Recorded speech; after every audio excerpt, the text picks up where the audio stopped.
One, good morning. This is Animal on Control. Welcome to the voice chat. These calls are pre-recorded for upload to social media, and by joining a call, you're consenting to being recorded. Anyone wishing to join a call should email me at animaloncontrol@gmail.com, and I will reply with instructions. Today's topics: the Judas, the Squirrelinator, the Jacktard, and a potpourri. Joining me is Mr. J. What's up? Hey, how you doing? Hey. All right. Actually, I wanted Sheepie to join because she's been kind of up to her eyeballs in this also. Last time we spent a lot of time talking about the Judas, and note that I've always been very careful not to share any personal information about this person, even including their YouTube channel name. Everybody knows about it. Some folks have been chiming in. It's like maybe the best thing is to just go radio silent, like nobody talk about them, which actually is a good idea. I mean, in the beginning, I was just ignoring it because clearly, I mean, he just wants attention and a negative attention. And, if you ignore somebody like that, they go away. And this kind of thing has happened before. But he just keeps escalating it, and the latest shtick is he's now posting personal information about me. And like I've said in the past, I mean, who I am is not the biggest secret. There's some people in the space who know my full name, just like there's people outside the space that know that I do this. And there's a little bit of background noise on your end. Oh, that's my fault. I'm doing some cleaning. Go ahead. Yeah. So that's the biggest secret. But, when I give out my personal details, I'm doing so, in confident that whoever I share it with is not going to, redistribute to terrorists, axe murderers, serial killers, and the like. So apparently what happened was I'd never given my full name to him. I believe a third party did. That person, and I'm not 100% sure who it was, but I'm about 95% sure. And I'm really disappointed, in that person. It's like, okay, you don't agree with everything I say on here. This had been somebody who had actually been complimentary of my work. Somehow they decided to. Oh, Sheepie's on. What's up, Sheepie? Sorry, I was late. That's all Hey, right. Sheepie. I'm just gonna keep. We're talking about our favorite YouTuber, and how he's now escalate a posting personal information about myself. And I believe that he'd gotten that from a third party because I don't believe I'd given it to him. And the third party in question has been somebody who's definitely one of his holdouts, has been definitely posting a lot of complimentary comments to his posts and videos and the like. And like I said, if that's the case, I'm really disappointed in that person. I don't give out my personal details lightly, and I do so in confidence. Confident you're not going to share it with somebody who I think at this point has demonstrated that they have serious mental problems. They're not just true; they're flat out lying about us. They're attacking all these other everyone else in the space pretty much. What they're doing is well, first of all, it's wrong. And I think that at this point, it's escalated to the point where it's now probably almost borderline, criminal, because I've never posted any personal information about them ever. But now they're doing it about me. And I think that sort of illustrates the whole point that they are the problem and not everyone else. Yeah, for sure. I think anyone paying even a slight amount of attention has noticed that this individual has escalated at every step. Yep. I mean, they were escalating when nothing was even happening, it seemed like to me. So, and yeah, like it's one thing to be mad that your public information that was easily available has been seen by people, like in his Yep. case. But it's a completely different thing, like you said, if you're suddenly posting information that wasn't publicly available, uh, with the intent to cause some sort of intimidation or chilling effect, I guess. I'm not really even sure what the motive is here other than that. What other motive would there be? So, Yep. Well, that was the thing was he, as actually as Mr. J pointed out, it sailed right over my head on the last chat, and it goes to the point I make that we all compliment each other. That's why I like doing these and not just doing monologues. But Mr. J pointed out last time this person has another YouTube channel with 5,000 plus, subs where he promotes some of his other interests. But I believe that his, quote, anti-dog channel had a link to it. So, if you make your personal information that easy to find, you can't really complain when people try to access it. Now, personally, might be able to argue that maybe somebody else is trying to dox him. I never have. I've never shared any of his personal information, not even his YouTube channel. And it's the kind of thing with this segment. If somebody accidentally blurts it out, I'm going to, trim that. And I've always been very civil about that. But yeah, he just keeps escalating. And, the thing is that they're and not just that, but him and this, third party, are on the cusp of, getting into real trouble. This can be a very, very serious matter. That kind of thing. yeah, doxing, I don't know the laws in every state, but I know that there are laws and that doxing is actually criminal. I mean, Yeah. It's a tour. I guess, it depends on if, something happens. But that's a kind of thing. It's like, yeah, this, I don't know why anybody in this space is still following them or hanging on to what they're saying, because it's just, one just deranged, like dishonest rant after another. And it is they I don't even know how to describe it. What was this other? Let me throw a share on, and let's see. Yeah, I think. Oh, you know what because this was the other thing I was going to look at. I guess they brought up that video of yours, but that's the next topic.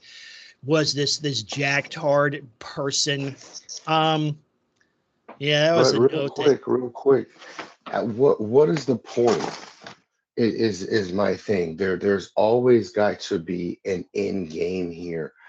If this is a space of anti-dog and you're getting in the middle like a little Bichon Frise running around trying to incite a fight, how is that good for this space? I mean, really think about that logically. It's not moving us forward. It's causing influx. It's not getting to the crux of the situation like we always try to get with dog owners and dog lovers. You're not addressing the problems that we have. Yep. That's the point. That's the point. Yeah. And it was interesting because you look at, what was this from a Canine post? The current dog haters are adult kindergartners powered by self-hate. They're like a cult or a pack of strays, never solving any problems. But that's the other thing too, is, I like to focus, and I think they'd made some other comments that, like, that, for example, like, I've never solved anything or offered any solutions. But if you look at, let's do this. If you go back, even the segment from the other day, what do we have here? So if you look at, go take a look at this, because again, we left view. Let me check this. Yeah, because if you look at starting it for the last half hour, solutions discussion, because, Sheepy, we were discussing your situation with your dog hoarder neighbor. And there are things, it's a difficult problem to solve, but it's not impossible. So we went over, okay, if you have, again, I'm not telling anyone what to do, dog forbid, right? Here's some things you can try to do. You've already had the friendly neighborly chat, and obviously that didn't accomplish anything. And maybe it did temporarily, but they just immediately revert back to what they were doing. But it was very temporary.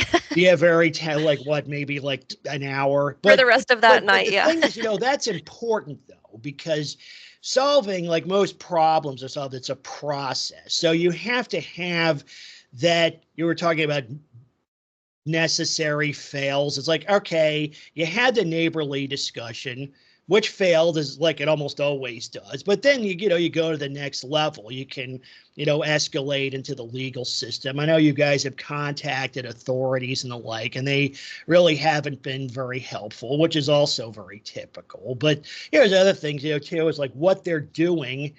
And we may look at some of the comments on that other one video of yours, is that they can yammer on about, man, why don't you just wear earplugs or just get used to it? It's like bullshit. What she's doing is a tort, meaning you can be sued over it. And people get sued over barking dogs all the time. So again, there's a solution. You can start that. And that's a solution with a lot of stick.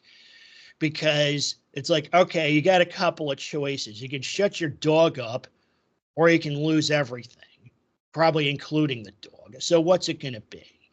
And when they're, confronted with, painful consequences, that gets many of them to change. We brought stuff up where you can go to, the EPA with all the dog waste issues. You can go to the animal welfare organizations because there's obviously an animal welfare issue here also, not just with the dogs, but perhaps the other animals. There's perhaps some leverage there. You could contact their lender or their insurance company, because I'm sure their insurance company is going to shit a brick when they find out they got a dozen pit bulls just like running the neighborhood. That's a lawsuit waiting to happen. So, yeah, we do talk about solutions on here, not just at the personal level, but perhaps on the public policy level also, because a public policy goal should be that these problems should be easier to solve.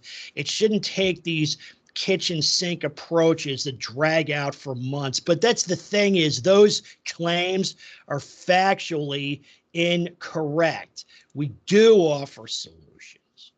Okay. And the irony there too is that some of the solutions that have been offered, he then goes on a rant against those solutions. Right, exactly. Like, if there's a medical office that is now like, come to our office because we have dogs in the office, and we say, let's avoid businesses like that. Suddenly, which is a solution, and boycotts are an effective solution and have worked historically for a multitude of different things. Then suddenly, because it was the solution of someone he's picked a bone with, now it's a bad solution. It's tyrannical and it's communism or who knows what, Well, right, because only a card-carrying communist wouldn't go to a dentist that had dogs in the office, right? I mean, that's ridiculous, and I'm probably one of the most anti-communist people around, but that's just stupid.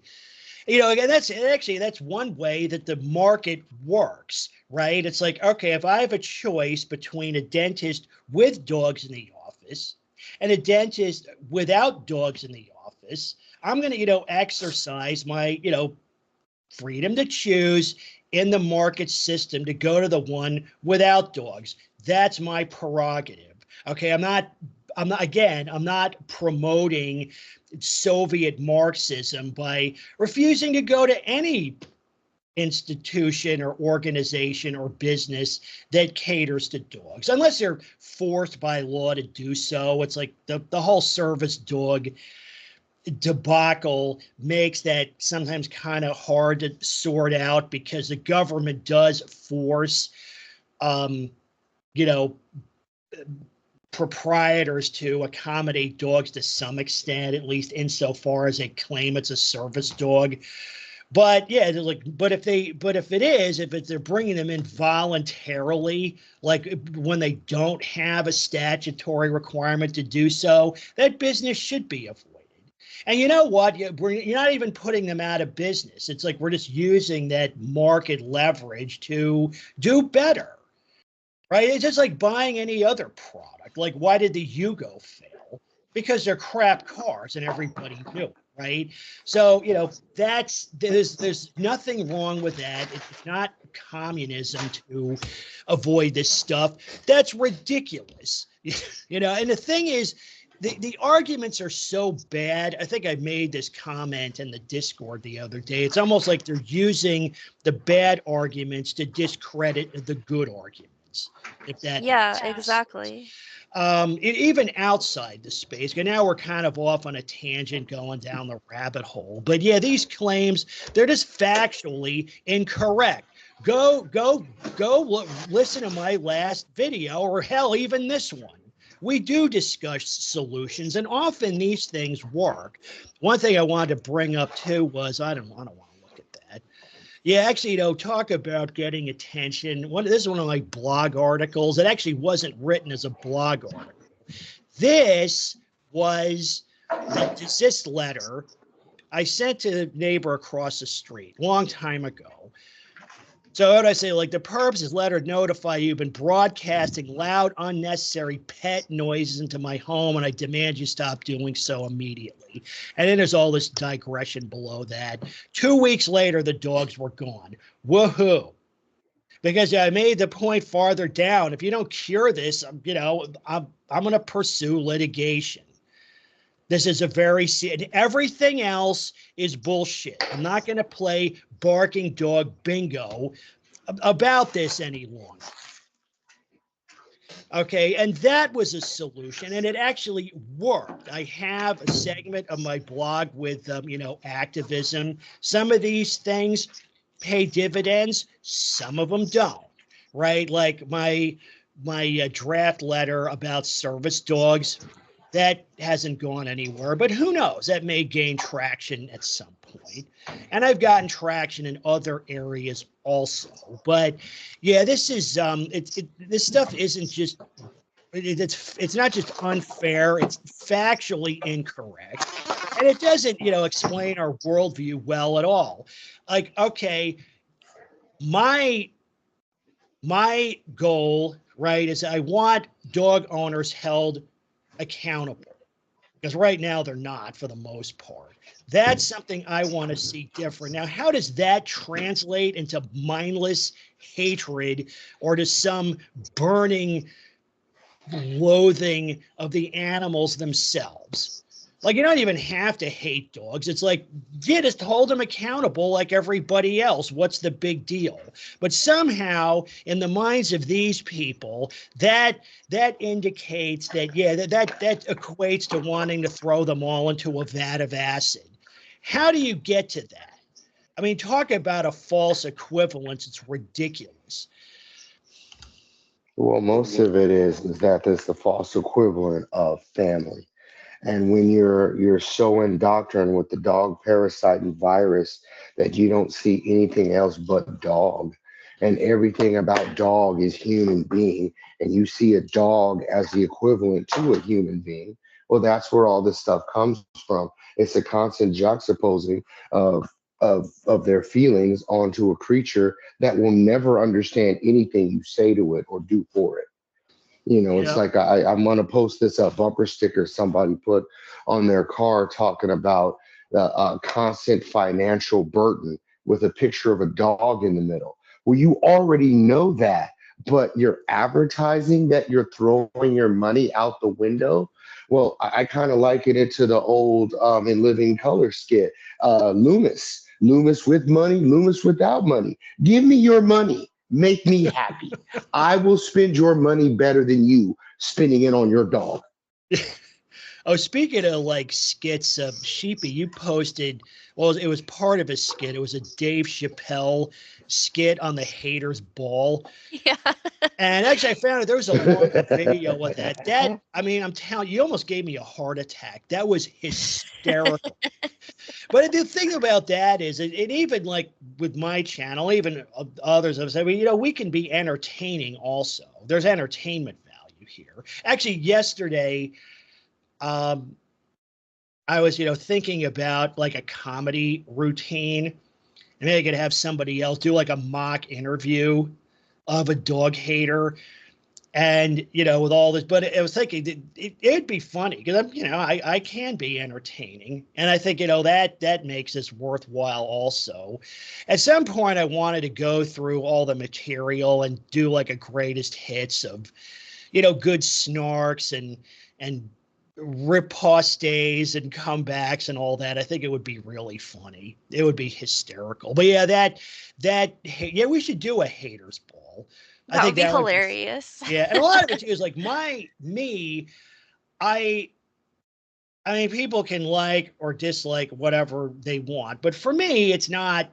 I don't have a lot of animosity towards the animals themselves. Because they're just animals. They're not really worth hating that much. But I'll tell you what I do hate is I hate dog culture. I hate the public policy environment that allows these things to just endlessly offend against people and get away with it. That I hate, and that is definitely very hateable.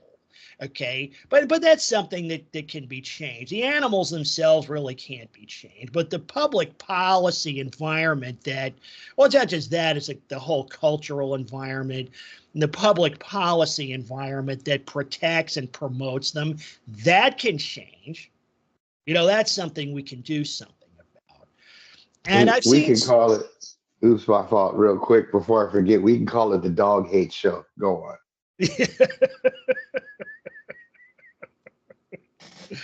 But, too, is there's definitely things like, but that's what I want to ask these other people, right? You have children being ripped to shreds and nothing's done about it. There's no restrictions placed in the ownership of these things.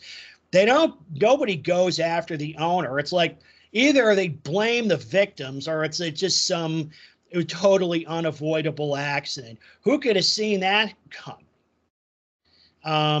Speaking of that, kind of off topic, I wasn't going to delve into this, but, a lot of folks are still talking about the Bernard case from, I guess it was 2 years ago, where the family dogs killed both kids.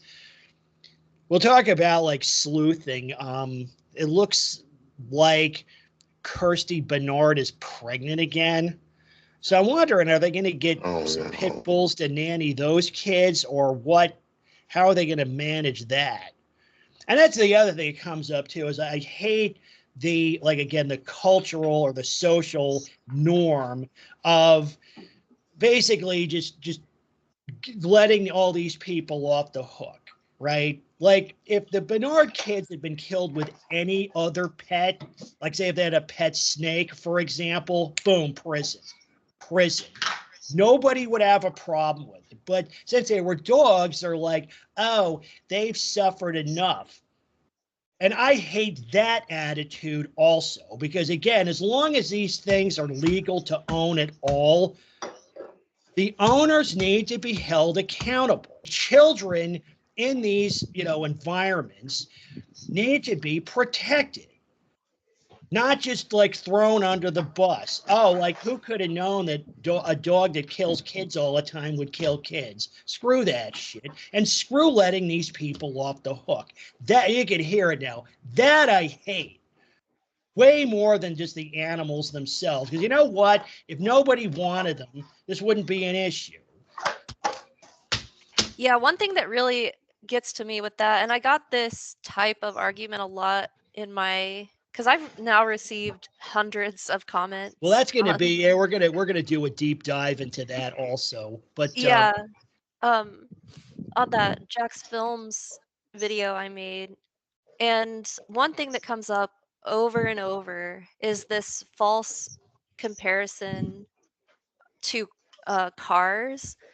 I hear this all the time where it's like, oh well, cars kill people all the time. What do you want to ban all cars?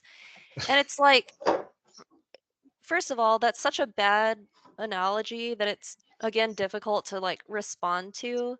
yeah, But the thing is, like, if the Bernard family, or let's say the husband killed two children in a drunk driving accident, you know what I mean? He oh would yeah, go to prison. forever. You know what I'm Yeah, saying? So that's all we're saying something similar where you they should be held accountable for those children being horrifically mauled to death by the dogs that they themselves introduced into the household. yep, yep. But Oh yeah, instead, totally. Well, that goes to what I've been saying. It's like, yeah, they make these like false equivalences to cars, guns, even other animals. But the thing is, those people, drivers are held accountable, gun owners are held accountable. I remember there was a case talking But about that's the guns. point. Yeah, That's the point. that's the point. It's like They nobody else. are being held accountable. The dogs and the owners are not. That's what we're Exactly. talking about. That's really the bottom line. That's the foundation of this. It's like, look, let's just, whether you like the animals or not, isn't even really that important. What's important is that dog owners need to be held. First of all, dogs need to be treated like every other animal and not the furry Jesus. Okay, that needs to change. Okay, and dog owners need to, stop. They need to not be treated like some elite group of people that's above the law. Okay, let's just that's all I'm asking. Let's just level the playing field. And I'm not talking about, again, I'm sure somebody, oh, you're a communist. No, I'm not talking about equality of outcome. I'm just talking about equal treatment. Like if somebody has I've been transparent, I have a pet cat. Fine. If my cat mauls a pizza delivery guy to death, fine, arrest me. There you go. What do you say, dog people? yeah, and it's just such a bad analogy because it's like a gun or a car is an inanimate object. It's like a piece of machinery or a tool that has to be operated by a human being to even function.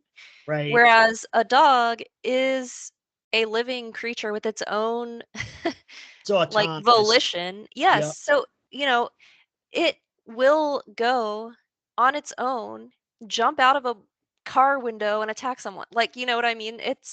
But it is still legally property. It's the property of the owner. And if your property is harming or causing damage to another person or another person's property, in every other case, like, you are held liable for that. Yep. It's that we want dogs to be treated the same as everything else. And that's really the bottom line. Like you said, I'm kind of reiterating it, I guess, but why is that so difficult for people to understand? Well, the answer to that is because dog culture, which is Yep. why we have these conversations and put this information out. Like you said, there isn't boa constrictor culture, right? Boa constrictors or whatever aren't worshipped in our culture as man's best friend, as like an essential part of the family. So in the one case that you mentioned in the past where somebody's snake did kill their child, like in Florida, I think. Yep. Yep. They went to jail. They got 12, both parents got 12 years in prison. And they served out the full sentence. They were locked up in 2009. They weren't let go until 2021. But again, that's interesting. It's like, yeah, why don't we just hold dog people to the same standards? Well, again, It's because they stick. Oh, my fault. Sorry, go ahead. Yeah. Oh, I was just going to interject real quick, guys. This is something I put on my community page. It must have been. I said, well, nutters are real quick to stick their heads in the sand, but why they stick their heads in the sand. The dog mauls their bodies off while their head's still in the sand. Right. So basically, all you have is a head in the sand, and the rest has been eaten. The rest of the body's That's been exactly eaten. what they do. Yeah, and that's how they're willing to sacrifice that for dogs. Yeah. Well, a lot of Yeah, it too, but that goes back, the other complaint, and it all, fits together is that, like, well, we'll delve into maybe this Jackass Films video you roasted, but the thing is, because and I've seen this. Well, actually, Sheepy, you and I were looking at another one that was similar from a few years ago from that Penguins Zero, because he was mocking dog free the same kind of ways. Like someone saw a dog and had a fit. Ha ha ha ha ha ha ha ha ha ha. This like condescending, hyena laughter. Ha ha ha ha ha. But the thing is, what does dog free mean? Right. What it means is that we, or what it should convey, is that some people want a life free of the downsides of having these things around. In other words, that, people should keep their hobbies to themselves and not allow them to be problems for everyone else via physical assaults, noise polluting, bodily waste everywhere, and et cetera, et cetera, et cetera. It's like, again, with the noise pollution, like with your neighbor, you're not playing the drums in their living room. So why are they doing that to you? Right? I just want to restore some sense of like do unto others. Why is that such a radical viewpoint?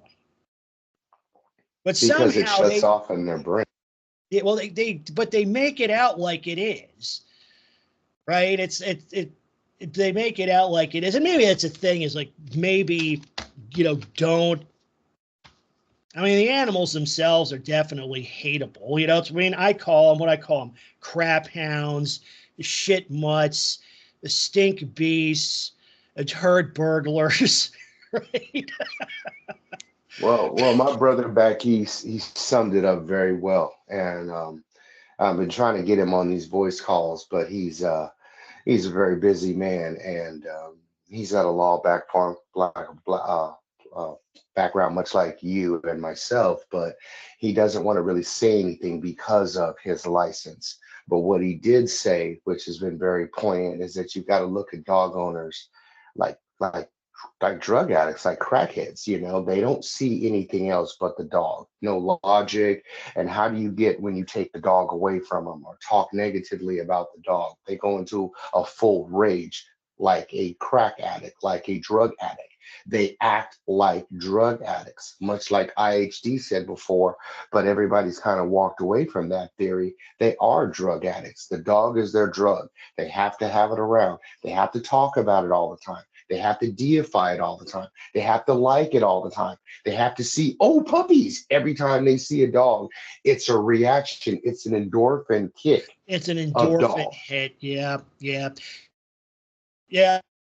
It is. Yeah, they get and they more they do that. And the thing is, like with a lot of drugs, is you get into the pathology of drug addiction. Usually, as the addict needs like a bigger and bigger hit to get the same rush or the same result, and maybe that's part of what's driving all this, or why the problem is getting worse, because these dog cultists, they need to get, promote the dog more, defend the dog more, worship the dog more to get the same, hit, the same rush out of it.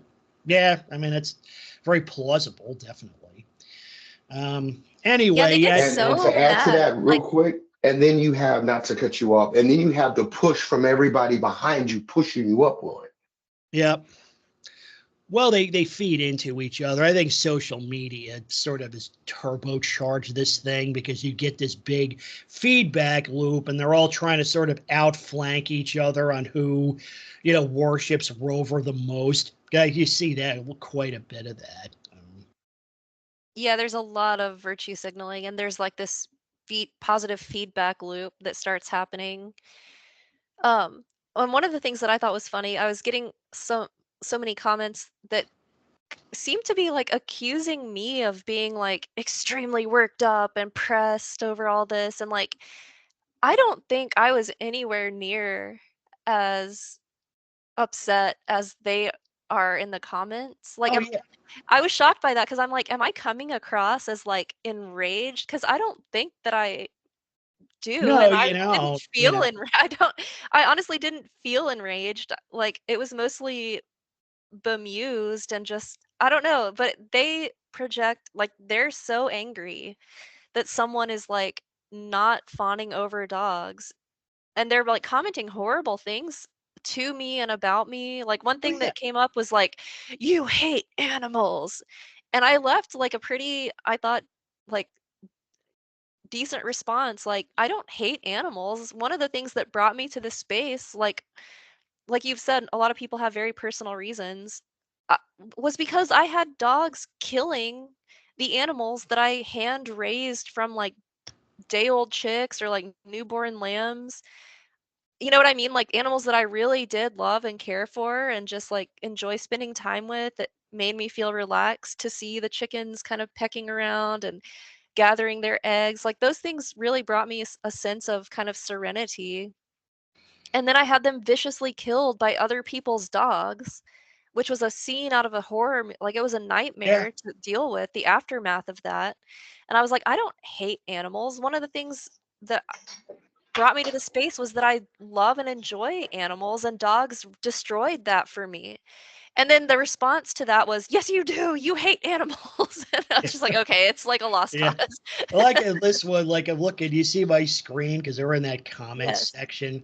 And it says, imagine hating a dog so much, you make a whole channel dedicated to it and then make an hour-long reaction video to a guy making jokes and blah, blah, blah, blah, blah. You know, I mean, actually, if you want, I could put a snarky comment here. Is it imagining You know, I worshiping would dogs? imagine someone putting a dog and putting dog love video. How many? Why don't you do this? Why don't you show the comparison between the amount of people who have dog love videos and the amount of people that have dog hate? And I guarantee you, we're going to be grossly outnumbered. Oh yeah. Oh yeah. Well, I was. You want me to snark this guy? Because I could say, imagine worshiping dogs so much that you have all this time to burn trolling pages like this. I even did that. Actually, went over his head because the other thing they'll comment something like this. This is a variant of, "Don't you have anything better to do?" It's like, don't we? Like, don't they? Because clearly they've got plenty of time on their hands also. Yeah, and the Um, funny thing is, I get accused too of like, and I'm sure this isn't just me, but I'm just referring to like these comments here specifically. People saying like, "What do you don't even have a job?" Like, it's like, first of all, you don't know anything about me at all, and it's like I've made less than 15 videos at this point. I think I have very little time that I dedicate to doing this. So the idea that we're just some kind of like angry group of people huddling around our computers making dog hate content 24/7, like never touching grass, is one of the more ridiculous well, types of one comments I've reason, seen. but one reason we get into this space, I mean, but one reason we get into this space, like in your case, for example, is that don't you have anything better to do? And it's like, well, sure, you could be raising your chickens and sheep or, pursuing your day job, but all these dog problems infringe on right? You can say, yeah, I could be out tending to my chickens and my sheep, but they all got killed by dogs. So now that freed up time to do this. And that's what they just don't get is that they manufacture reasons for us to be in this space. If you can't sleep in your house because of the dog noise pollution, that's a very serious problem that needs to be solved. So they answer the question, don't you have anything better to do? It's like, well, really, you don't. Because if you can't sleep in your house, you got nothing. Like Yeah, that's it's a like problem that needs to be solved. It's not like no until the problem goes away. No, you know. I mean, I'm not telling you what to do. I'm not setting your priorities, but yeah, that's a real problem that needs to be solved. When they say that to somebody with like cancer, it's like, oh shit, I got to go for my chemo appointment. Oh, don't you have anything better to do? Well, no. In fact. Because that's essentially what they're saying. This again, this hobby of theirs creates real problems for other people, up to and including death. So yeah, some people don't have anything better to do. They otherwise would, like most of us, yeah, maybe we just like to, live our lives and not worry about this. Like my neighborhood goes on lockdown every year or so because of at-large murder mutts. That's not a problem. It's not a problem that I have to carry a weapon when I mow my fucking lawn. That's not a problem. yeah, That there's guy such a spit his head weird in the lack. sand. Yeah, and they have such a strange lack of empathy for other people. Like the person who made that comment about towards me when I mentioned like, well, actually like I've suffered large losses due to dogs to my other animals. Like Yeah. dogs aren't the only animal out here. There's literally just no empathy. We've touched on this before. There's no empathy from them for other animals. It's like dog is the only animal. When they say animals, it's like they are only talking about dogs. Dogs, only dogs. And I have not watched your video, not out of disrespect or being bored.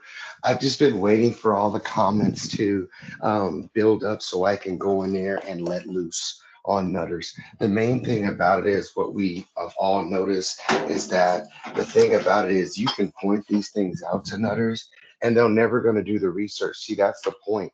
We will say, you know what is the reason why they love dogs so much? And we'll look it up. We'll actually do some research. We'll delve into their world briefly to venture in to see. But what they'll do is they'll look at ours from the outside, get their feelings all fucking butt hurt, and then start whining and crying, and then close their eyes to everything else around them. They won't look at any information. They won't research. They won't even try to understand where we're coming from. And so what they'll do is they'll hit us with a bunch of feelings to hope that we open our eyes to see that what they believe is what we should believe too and join the crew. And we won't join the crew. So that pisses them off even more that they're trying to get us to see their world, but they won't even blink in our direction. Yeah, and sometimes I like to imagine like somewhat comical scenarios where like the tables are turned. Like, can you imagine if someone like my neighbor, right, has a yard full of dogs? Can you imagine if one of my like rams broke into her fence and just went on a rampage and like, headbutt all of her dogs to death, and then she came outside to find like a yard littered with like dead animals, and I was just like, well, that's just what rams do. Sorry. Yeah. That's just what Why they Rams do. That's Of why they course, call that them Rams, never right? happens. Yeah, Right. exactly. It's a Of course, it Ram. never happens. It'll Yeah, never happen. But right. people would be up in like the ram would for sure get like put down or Oh, the like Ram would be put down. You'd be run out of the neighborhood. They'd be fucking posting. They'd be putting billboards and shit in your fucking yard. there'd be like news crews. Letting everybody know there's a dog killer here. Yeah, exactly. Dog you killing ram know, on the loose. dog killing Ram. fucking, we'll get like those warnings on our phones and devices. Ram on the loose. Yeah, I've had That's to a warning. experience I've had there's to a real experience that with yeah. dogs. I've had to experience walking out into you know, my property and find my animals that I loved and cared for strewn all over my yard. I bet, and I've that's had that's to that's not experience something that. pretty. Yeah, who wants to see eating up animals, even if you have a tough stomach? That's not something anybody wants to see and remember. No, it really traumatized me. I don't talk about that a lot because I'm not trying to have like a pity party here, but it was very traumatic for me. It was very traumatic. Like I still see it, I can still envision it in my mind. It wasn't like that's the other thing is like when they say like dog bites as if it's not a big deal. It's not like a bite, like a puncture It's wound. not a bite.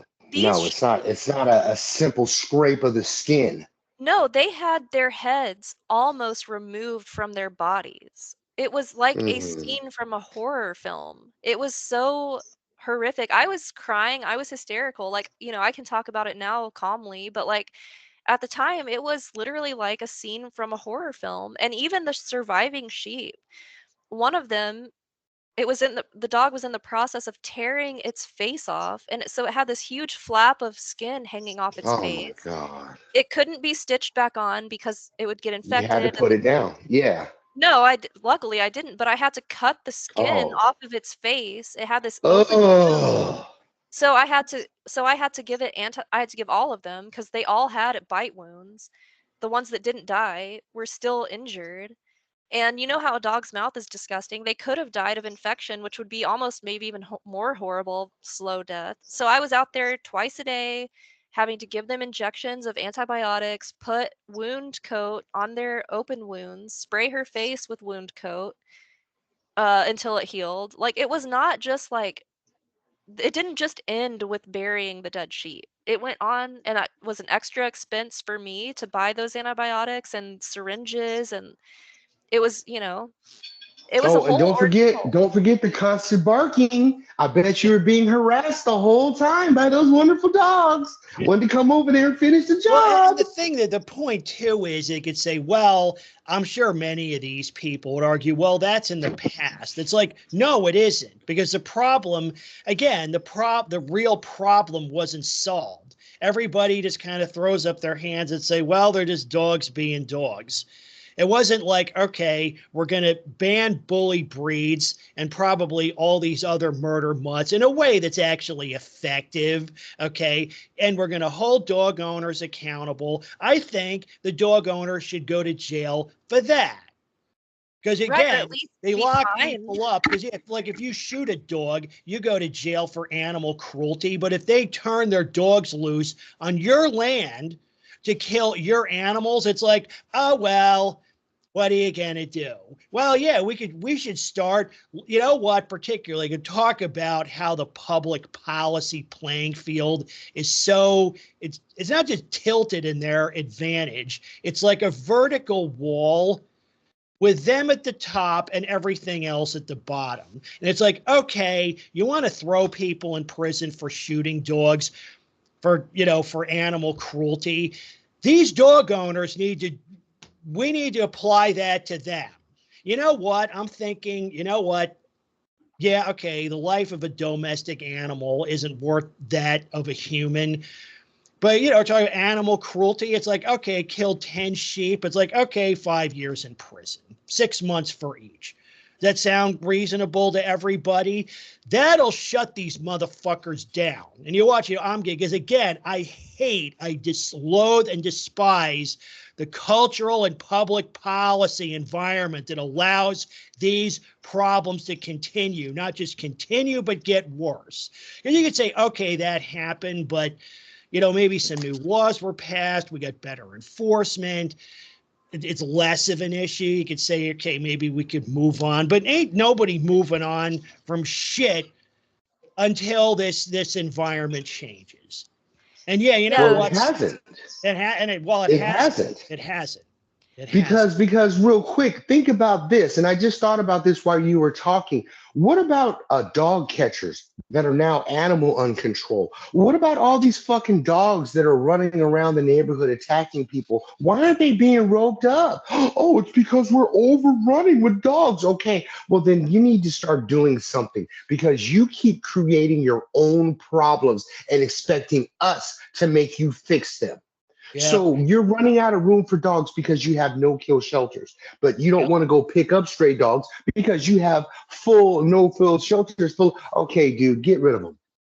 Yep. Easy fix. Well, that's the thing is, yeah, who posted that to the Discord the other day? Because it was I forget where it was. It was some shelter that they had a capacity of 475 dogs. They were over capacity at 600. So they spent $4.3 million, right, expanding it to include Oh facilities for yeah. Oh, extra funding. But I'm thinking Rod too did is that. like, I'm like, math is hard because even with the expansion, there's still going to be overcapacity. And that's provided they don't just start, more people don't start dumping their dogs. It's a never ending problem. It's like, yeah, no kill policies need to be repealed. You talk about, again, you get these like asshole, like cat bashers and the like. You know what? If a fucking cat can get the needle after a week or two in the shelter, the dogs can too. No Yeah, more like, nobody is getting mad about cats getting put down to yeah, like, no, which happens way it's more. only a problem. And that's why it's like, yeah, that's, and you know, again, I like cats and I don't like seeing that, but I put the blame for that where it belongs. It's irresponsible cat owners. But the thing is with the dogs is they never put the blame where it belongs. Remember, I think one of the county executives and whatever that jurisdiction was, well, we need to look at root causes. Well, okay, what are the root causes? Let's have it. What are the root causes? Well, you know, the root cause is that, yeah, dog life is sacred. That's the root cause. Okay, that needs to change. It's like, yeah, you want to like bring cats into this, fine. There's probably plenty of cat hating here. Let's level the public policy playing field between cats and dogs. We won't give cats any more protection. We'll just bring dogs down to the cat level.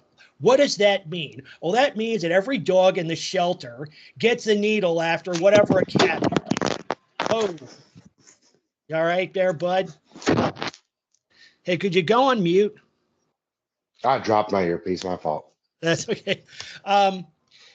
That, yeah, let's level that, you know, before we start like bashing any other animal, let's level that playing field and see where we're at. Now, of course, the thing is, if you do, now owning a dog is virtually impossible. And they know it. So I wanted to. Okay. Oh, Real you got. quick to add to that, Sure. not to keep pushing this further. So that's the point that makes no sense. I remember back, my second wife, we got a rat, and they were so quick to put that rat down. It was so sweet with the tumor. But I saw a lady bring in a dog with a tumor of worms in its stomach, and they Ugh. did whatever they could, whatever cost, to keep that dog alive. And like you said, it'll take 1 to 2 weeks for you to put down a cat, but you're going to spend $35,000 per dog to make another facility. So what you're going to end up doing is making another facility because you're going to keep overrunning space for these dogs. Why does it seem that the dog is way more important than any other so-called quote unquote animal when we know they only need dogs? But Yep. all the other animals are lower tier and need to be destroyed, but dogs. Yep. Yeah, and that includes humans for that matter. Oh, and humans. Yeah. The Yep. ones that build the space for the dogs, because Yeah. the dogs aren't breaking ground. The dogs aren't digging their claws into the ground to put a foundation in there. We are. Yeah. Yeah. And but like I said, is that, you know, we're thinking of the dog overpopulation problem. I mean, the thing is, yeah, they need to stop, or they need to start putting the blame where it belongs, and not even on the abstract things like dog culture or whatever, but the people breeding them, right? Because you never hear at any of this stuff. It's like, you know what? We got a problem with overbreeding of dogs. The people that are doing that need to stop doing so. You'd almost never hear that, ever, right? It's never put, if they blame anybody, they blame it on people who don't want to adopt them. Because sometimes one of those concerned trolls will go on to say, like, ban pit bulls or dog free. It's like, well, you could solve the dog overpopulation problem if you just adopted them all. And it's like, look, dummy, I've got zero obligation to adopt any pet, much less one that can take down a grown man. No, we're not the problem. We are not the problem. The problem is the people breeding these things, whether it's for profit or just due to irresponsibility. That's where the focus needs to be. Really, there's a couple of things. Yeah, you could get rid of no-kill policies, which I think we should do anyway. And yeah, we can crack down on the people breeding these things. I think Sheepie, you and I were talking about that one point that like pit bull breeding, actually even backyard breeding of any dog breed, it's kind of like a Ponzi scheme or some kind of multi-level marketing like scenario where, it's like, oh, don't just get one, get a breeding pair, and then you can breed them and make big bucks, right? Yeah, exactly. But like with every pyramid scheme, like you very quickly run out of customers because that's you what I'm are saying the customer. Yeah, basically, the person at the bottom always, gets screwed. There's the sort of the greatest, fool scenario. I want to dive let's shift gears a little because Sheepie, you put up this this segment. When was it? It's a few because today's 4 days ago, right? And you've got almost 2,000 views and 367 comments. I'm thinking that's probably more than like my top two put together. I was not expecting this level of. Well, what's interesting is because you and I had actually done something kind of like this before, and we kind of roasted what's named Penguins Zero. But I think that's what it is this person, like a lot of these, YouTube personalities, he's got a sort of a cadre of like rabid fans that they're probably constantly Googling the name of the channel and all that, looking for what are people saying about him. You can even see that in here, like this one person, again, he was defending dogs, but he's like, how could you not have heard of Jack's films? I'm like, yeah, I saw how indeed, it's like, okay, particularly, I have other interests in YouTube too, because I follow like science documentaries and some political stuff and things like that. But that's a thing with these people like Penguins, this guy, they don't really say anything that interesting.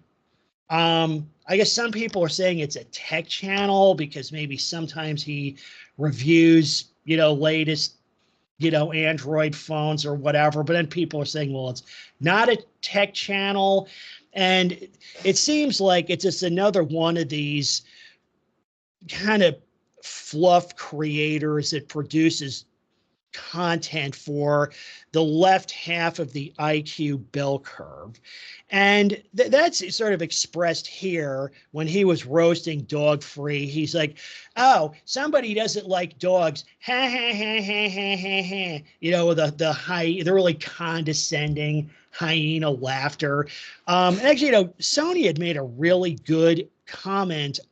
Maybe it wasn't on here or about this. And so maybe I'll paraphrase, but clearly, all he's doing is he's just sort of hiding behind like I said, the impenetrable wall of dog culture. He's taking the default politically correct position and mocking anyone who doesn't hold it. Like he's not doing a deep dive. He's not, quote, thinking deeply about it. He's just, he sees it. Oh, somebody doesn't like dogs. What a moron. Yeah, that's pretty much the extent of the 27 minutes of video that he made. And one of the comments I got was something along the lines of, oh, this is great, sarcastically. Jack's Films hates lazy React content. And I'm like, is that not what this is though? Like his video is lazy React to Dog Free. Like all he does is read comments and then laugh and mock them. There's nothing lazier than that. Oh, your wife doesn't want a dog. Well, yeah, because maybe she doesn't want to spend 3 hours a day cleaning up dog shit. Like, who wouldn't want to do that? It's their dream to have a dog. Yeah, it's my dream to be the first man on Neptune, and that's not going to happen either.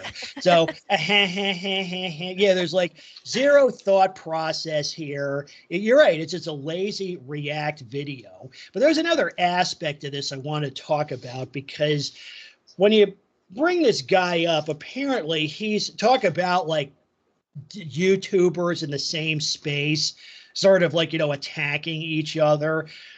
Supposedly, he was being doxxed and stalked by this other YouTuber named Sniper Wolf, Sniper with 3 S's. I wonder, does she have I used to watch her, but then I Yeah. stopped.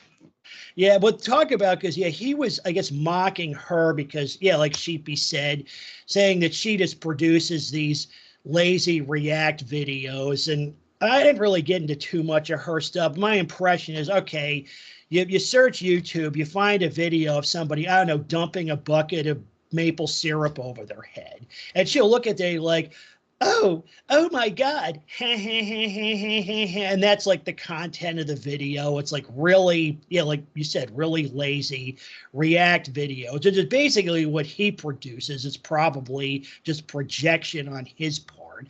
But apparently she doxed him. She even went to his home, and she was outside his home, like filming it and all this stuff. And so it goes, oh, it's like, dude, like, call police. This is so totally illegal and blah, blah, blah. And the thing is that it's like, okay, he's like, now in a cell, this is what a dog person would say. Oh, you don't like the fact that these like 100-pound murder mutts are packed up and terrorizing a neighborhood? Like, oh, like, be a man. What do you, why are you afraid of man's best friend? What's wrong with you? But then like this happened. It's like, dude, what, you're terrified of this girl? What is she going to do to you? Was she going to rip your arms and legs off?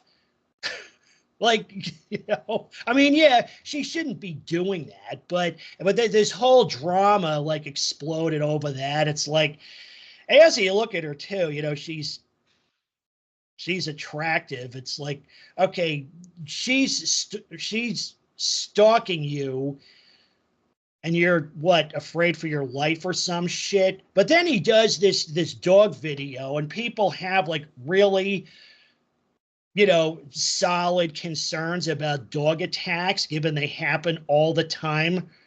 Oh, but that's no big deal. But this, like, let me bring this up. Okay, let's juxtapose. Let's take a look at something real quick.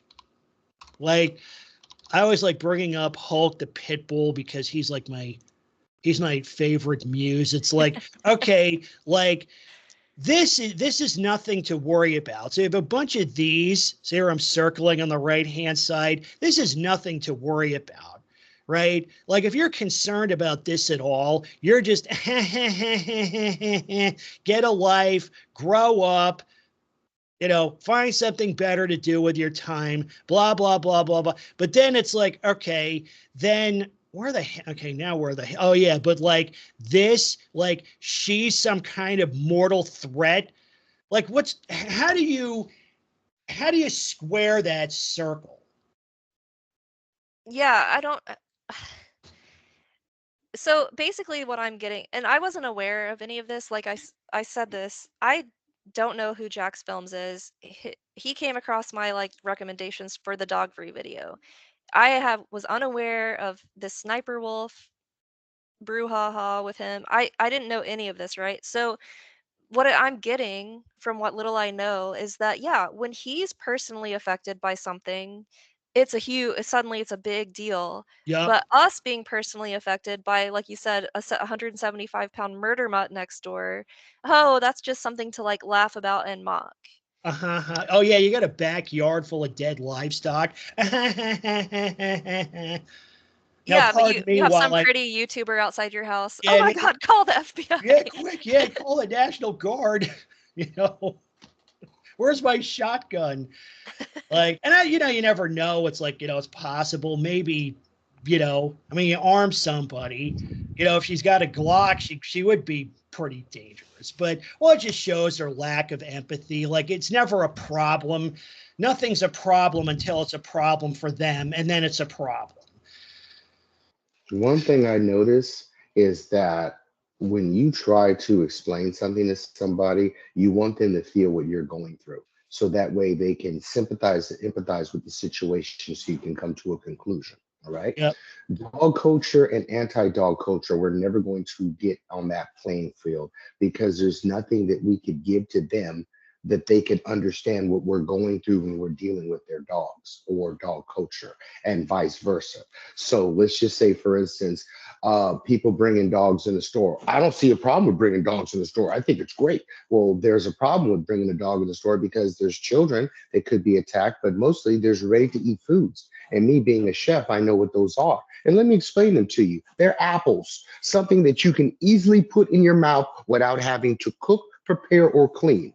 Well, you're supposed to clean them, but let's just say, for instance, you don't. Okay. That's what ready to eat foods are. And you cannot decontaminate them when you have a disgusting animal around, which is a dog that releases all these toxins off its body. Okay. You're never going to understand that. So we're not going to get to that conclusion. Dog barking. We all hate it. But no, that's how they communicate. They're talking. But when a dog is barking by himself, who the fuck is he talking to? Yeah, well, the thing is, Okay, they so need to then keep the there's that. communication to themselves. It'd be like if we were neighbors. It's like, yeah, let's communicate. So we'll just like talk across the street through like, megaphones or something, loudspeakers. It's like, no, we need to communicate in a way that's not offensive to others, right? It doesn't violate those property rights because it's all excuse. Like, I don't care if that's how I mean, humans aren't allowed to communicate that way. So why are dogs? And that's the whole point. So they're never going to see what we're talking about, the greed of dogs. That even if a dog is not barking at you, it's begging at you for your food. It's staring at you. How uncomfortable is that? Let's go to dinner with a date. Let's say we're all single. Okay, I'm the only one single here. But let's just say we go out on a date, but your date, you want to stare at her or him while they're eating the whole time. Do you think that's going to make them want to be with you? So these are the problems we have with dogs, but they will never see them. That's my point. Yeah, well, I think, most of them, they're just oblivious. They're just dumb. And maybe they do. And even the ones that probably do understand it at some level, but they never admit to it. And even if they do understand, because they, they're never going to, acknowledge any problems with the furry Jesus. So That's I something thought that came That's through a like with lot in the Sheepie. Not to cut you off, and I no, know you're you were good. going to say something, but they attacked your livestock, and what did they say? They said, "Oh, that's what dogs That's just do." yeah, it's like part and parcel with having dogs in society is just things get killed by dogs and like they're acting like this is all just a part of the natural environment or something. Like, Yep. well, lightning just strikes, that's what it does. And it's like, no. I don't know. It's like I said this in the video. There's so this all of this was evidence of exactly what we're saying is like you are immersed in a dog worshiping culture and have been your entire life to the point where you don't see any of these. It's like you're blind to what's going on around you because you're just so used to it. So when someone has an issue with it, you're like completely shocked. You're like aghast that someone has an issue with what you've just come to accept as like a normal course of business, Yeah. That came across a lot Mm. in the comments. Like a lot of these people just clearly don't understand what we're talking about. They don't, like 4.5 million dog bites annually. That's a large number. You Yeah. know what I mean? Like That's what's being reported. and That's yeah, what's that's being reported. underreporting the real number of them. 28,000 reconstructive surgeries per year. Yeah. That's a And huge number. those numbers are likely underreported also. There was Yes. something actually, I put some on my community page. Where was? Oh yeah, it was this one. IHD takes. Yeah, they posted this. So, but and some people nitpick this because like 4 point. A lot of people say, well, that's probably underreported, probably by a big margin. Don't disagree. Some folks have said it goes up every year. Again, probably true. Don't disagree. But I just want to do some back of the envelope numbers with the sort of the agreed on or the consensus statistics. So that's 4.5 million bites, but that's in 1 year. That's every year. It's not because they'll do that too, as they'll say, well, 4.5 million across whatever 90 million dogs. But you got to think that this is every year. So in 2 years, right? Again, I'm just going, this is back of the envelope stuff. I'm not doing any sophisticated math here, just to kind of illustrate the point. So in 1 year, we have 4.5 million bites, but in 2 years, that's 9 million bites. And in 10 years, that's 45 million bites in 10 years. So think about it. There's like 22 million people live in Florida. So that would be like every Florida person being attacked twice in 10 years. Now, no, that's not the way it works. This is nationwide. And of course, this doesn't, again, I respect this doesn't, these are probably underreported and they go up every year because that's the problem is I've been hearing this number for a long time. And it's interesting because like the deaths get, well, we don't have good death statistics either, but like Colleen said, here we are, we're in 2024, and the body count for 2022 was still racking up because they get posted to the news late or it's covered up somehow and you need FOIA requests and all that kind of stuff. That's underreported also, and I'm sure this is grossly underreported. It's probably twice this. That wouldn't surprise me. But you got to think of how that stacks up over time. Well, also Exactly. they could be misinterpreted too. Like I remember there was a couple of the lives here and there that I heard that people would get injured from a dog attack and they would claim it's something else. Like, the Oh dog yeah, would maul their face and, oh, they had pulmonary heart disease. Like, yeah, probably induced by the dog attack, yep. possibly. Oh yeah, I mean, and that happens with like deaths also is, there's definitely a motive or an incentive to misattribute these things to something else, particularly the deaths, because Colleen brought this up, in the chat that we had last fall was that, okay, there'll be a dog mauling death and the sheriff will give a press conference.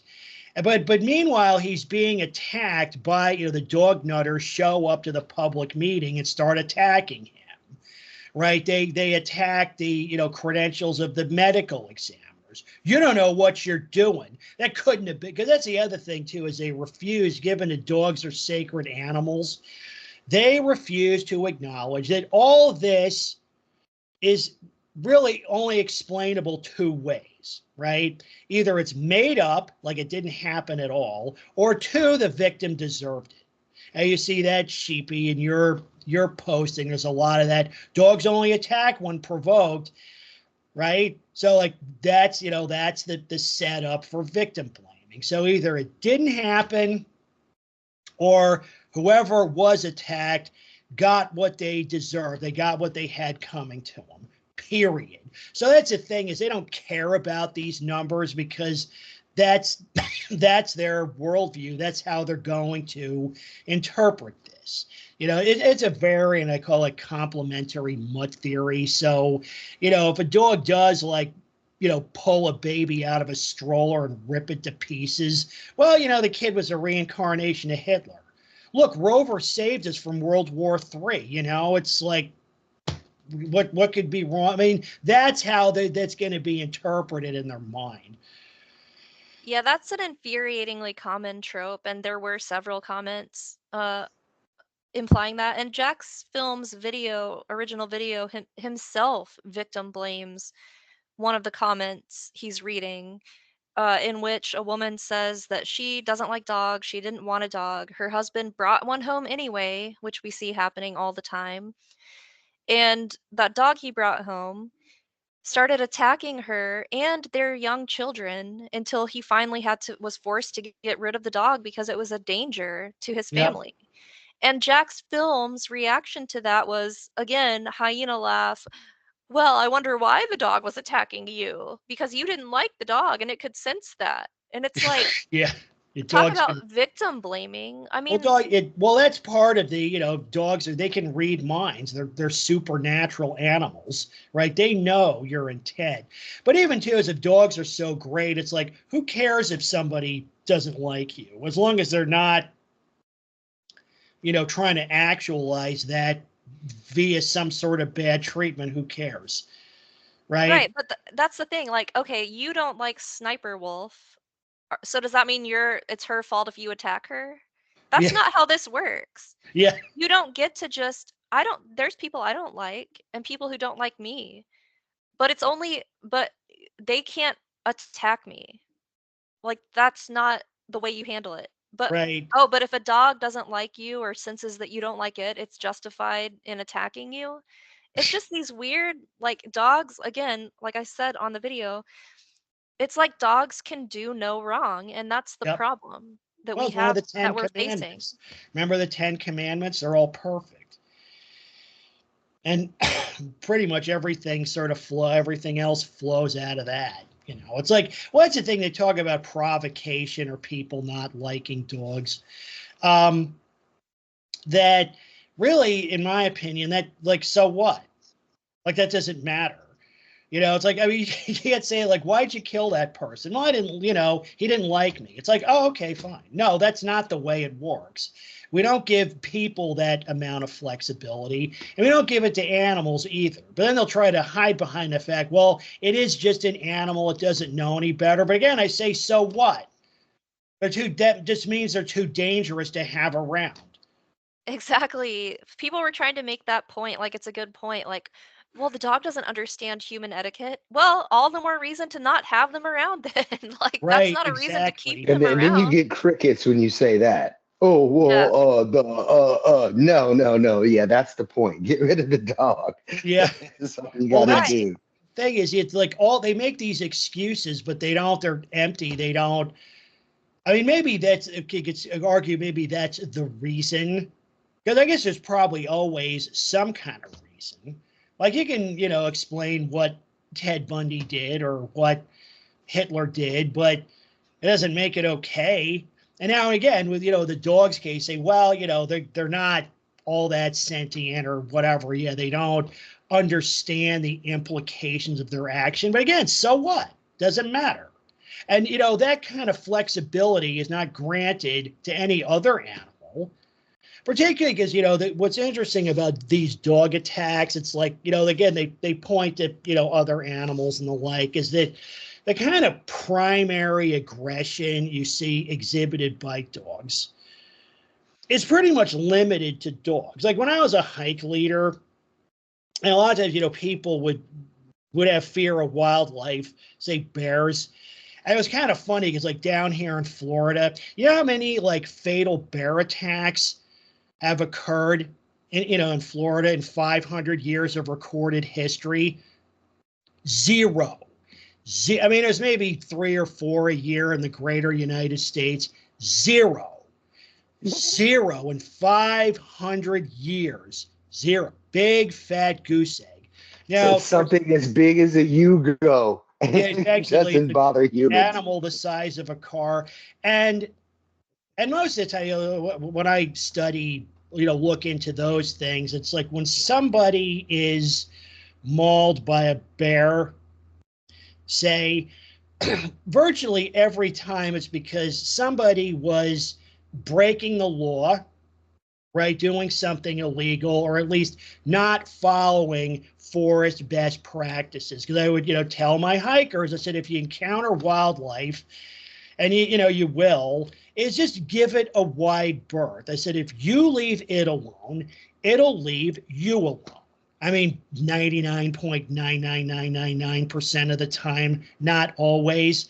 And that works with pretty much every animal out there, except like with dogs, that advice doesn't work because a dog will attack somebody just sitting there in their own space doing nothing. Boom. And you see it all the time. It's its primary aggression. It's its mindless primary aggression is pretty much limited to dogs. Because, in the animal kingdom, it's like any kind of violence, you have to do like a cost-benefit analysis. Because you think, okay, if I attack that creature over there, it may fight back, or I might get injured in the process. I might lose an eye or a tooth. So they do. Maybe I'm not giving him too much credit, but nature has, evolution is kind of built in sort of a, cost benefit calculator, if that makes any sense. And the thing is that wildlife, every non-dog animal pretty much respects humanity. They understand at some level that human beings can be very dangerous. Because they'll say that here. It's like, well, humans are dangerous too. Yes. But the thing is, all these other animals respect that. Dogs don't. Like, you can just be walking down the street and forget about a pit bull, some little shit mop will come tearing out, and try to take a chunk out of your ankle. No other animal like that would do that. None. Or almost never. It's like that. Unless they have like rabies or something. Well, they don't even need rabies. It's just an inbred aggression, and you see it all the time. And only dogs act that way. It's just because, and mindless aggression is not a survival trait. It's been, inbred to at least most dog breeds. And that's what I'm talking about is this is self-evident. Go walk down the street anywhere. If an animal's going to behave, and it's not always, when I say aggression or assault, they don't always like attack and injure, but they do behave threateningly. If you're going to be aggressed towards by an animal, whether it's in the forest or even a suburban neighborhood, 99.99% of the time it's going to be a dog. Yeah, exactly. That's what I meant. Like, only time you have this primary aggression from like a wild animal, like a natural animal, is if they have rabies. Whereas dogs don't need to have rabies to just constantly do this. Like, I have an example from just yesterday. We went to a relative's house and there's a shared fence on both sides. So both of their neighbors on the right and left share a fence with this relative's backyard. Both neighbors on either side have pet dogs that when my kids went outside because they wanted to run around in the yard, beelined to the fence and started aggressively barking. And the relatives were like, oh, stay away from the fence. We don't like both of those dogs on both sides. They'll probably bite you. Oh, jeez. Yeah. And it's like, this is the animal that people just keep as pet. This is a pet. A dog that will like aggressively bite any child that like gets near enough to the fence for no reason. You know what I mean? Like, yeah, it's absolutely insane if you actually sit down and think about it logically. Well, because it's the only that is a animal pet. doing that. It's like they're not like stay away from the fence because the guinea pigs next door will attack you, or even the cats for that matter. I mean, you see cats all over the place. When was the last time a pack of cats chased down a jogger and mauled him? Like, that doesn't happen ever. That's a dog issue. It's not an animal problem or a pet problem. It's a dog problem. And really everybody knows it. Anybody who was born longer ago than yesterday knows that. It's self-evident to everybody. But yeah, that's the animal that everybody's supposed to adore unconditionally. Well, also, you got to worry about those rabid squirrels because they're so vicious. But on a serious note, that you could actually go to anywhere in the country, probably in the world, and have a nut in your hand and go to some random wild, really wild squirrel and not get attacked or bitten, they will take that nut from your hand. I mean, you have to understand that there's a different logic about a dog who will bite your hand, who will bite its owners, who will bite its caretakers, who will bite anybody trying to save it. Hell, what about that fireman that was trying to save that stupid fucking mutt freezing in the fucking river, and he goes out there and the dog mauls his face?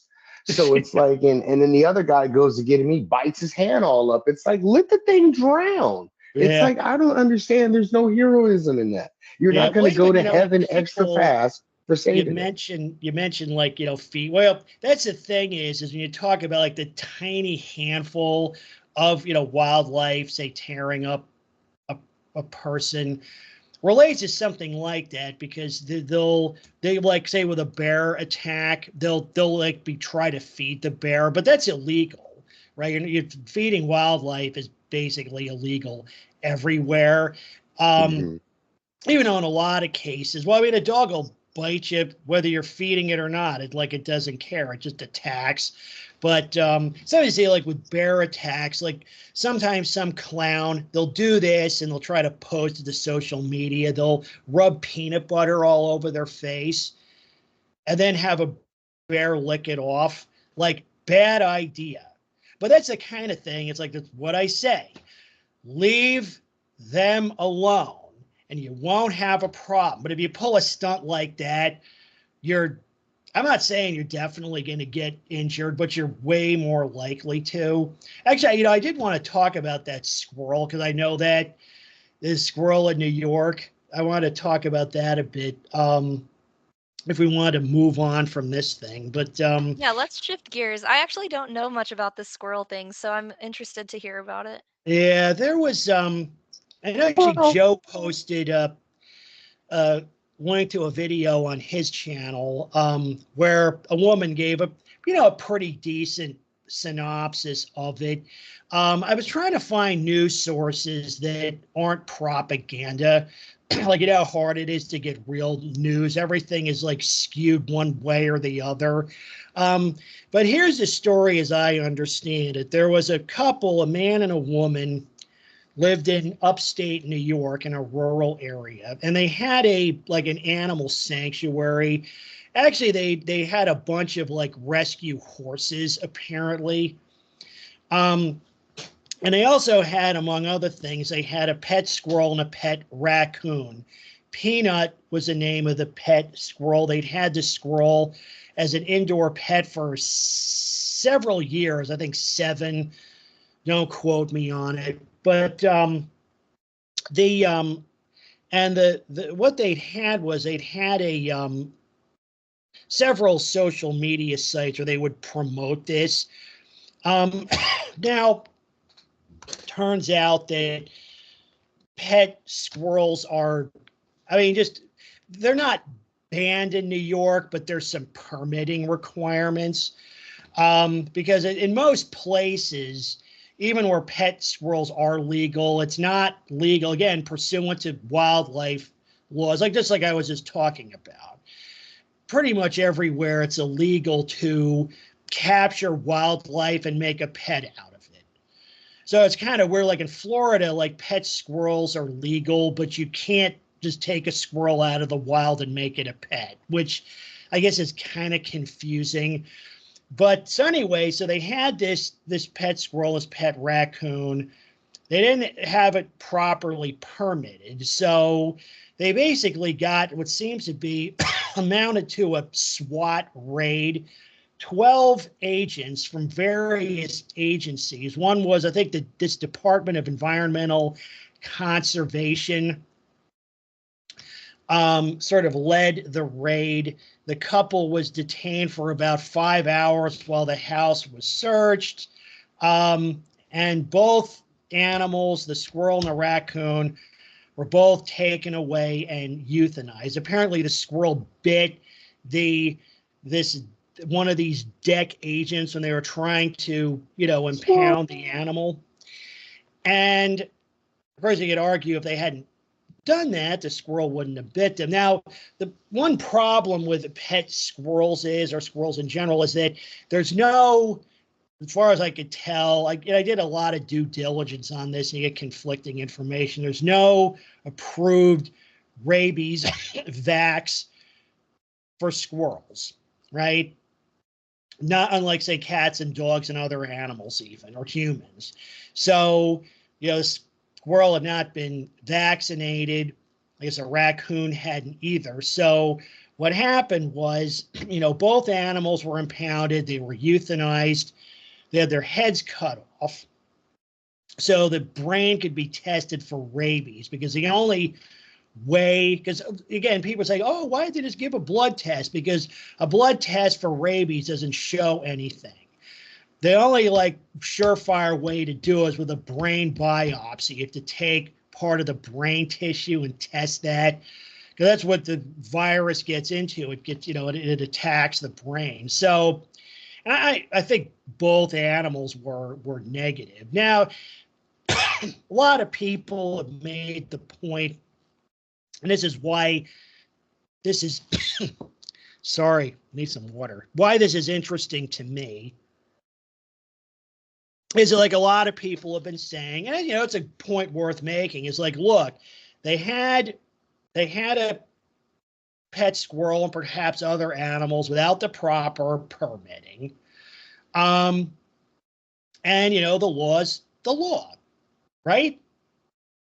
It's and there's some states where you can have a pet squirrel without restrictions. They lived there and had these animals for years. Some reports say they had the permits were in process. Some say they weren't, but apparently they were not properly permitted at the time. And a lot of people have been saying, the law is the law, right? And of course, my thought is that, well, the law is the law until you're talking about dogs, then you can just do whatever you want, right? So I think where a lot of people take issue with this, what happened was in the heavy-handed way it was executed, right? Because, okay, you have basically somebody committing a civil infraction, and you treat it like they're busting a terrorist cell or something. My understanding is typically when something like this comes up, when somebody has an animal that's prohibited by, again, wildlife rules or zoning ordinances or whatever, is, maybe the county or the state will, put them on notice. It's okay, you have 30 days to get rid of it, or to take it out of the jurisdiction, or to meet these requirements, right? It's not treated like you would treat, say, a serial killer. These people were treated like they were the Zodiac killer or something. And that's where a lot of people take issue with what happened. I'd be okay, you know what? It's pet squirrels are illegal in New York. So either you get some other pet, say a pit bull, because New York is a preemption state. So this is completely legal in New York, although Hulk is actually a New Hampshire resident, but this is perfectly okay to keep as a pet. But we have a photo of him in here, but this is not. So this is okay, and this is not. Now you talk about, like I said, a tilted or an uneven playing field. How the hell does that happen? You could argue too, as people say, okay, fine, give me 947 reasons why pet squirrels are a bad idea. Fine, I'm not going to debate any of them. My point is that it's ridiculous that this is restricted, but this is not. It's absurd. I was on mute. Yeah, it's completely nuts. And I don't necessarily, like you said, okay, fine. I don't have a problem with laws being enforced. That's what we're exactly. asking That's a to point happen. trying to make. Yeah, but this is it's when you look at it side by side, and it's like there's like a SWAT team to go after a squirrel because the squirrel is technically, you need some kind of permit or whatever. Fine, you need a permit to own a squirrel. I don't have a problem with that. You don't need a permit to own a dog that dog weighs like 40 pounds more than I do. Like, that thing could kill someone in an instant. And Yep.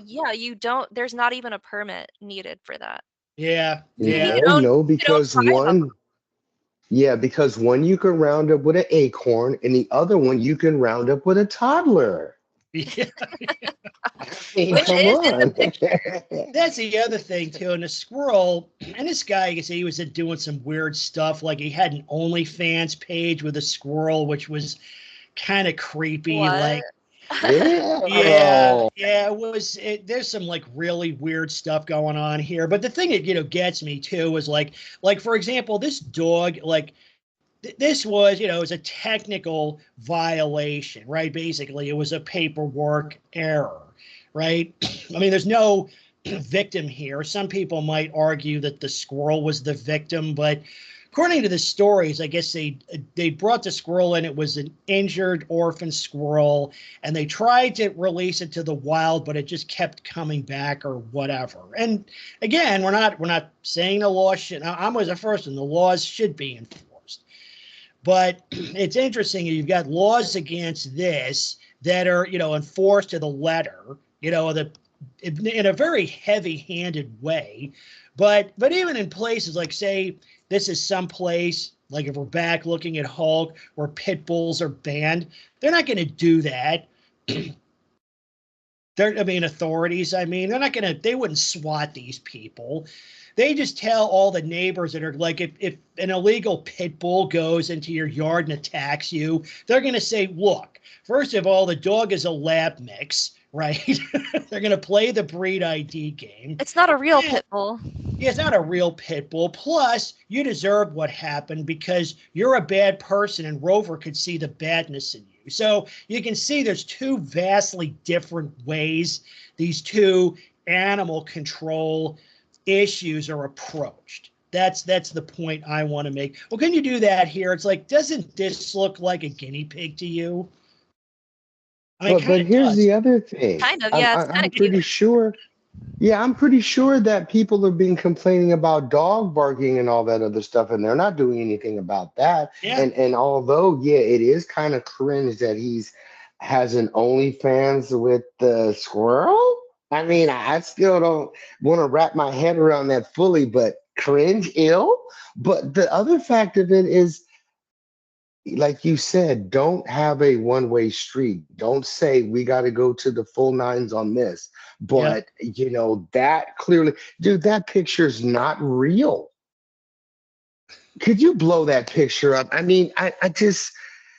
But this one here. Oh my God, dude. Sorry. Oh, it's a thumbnail.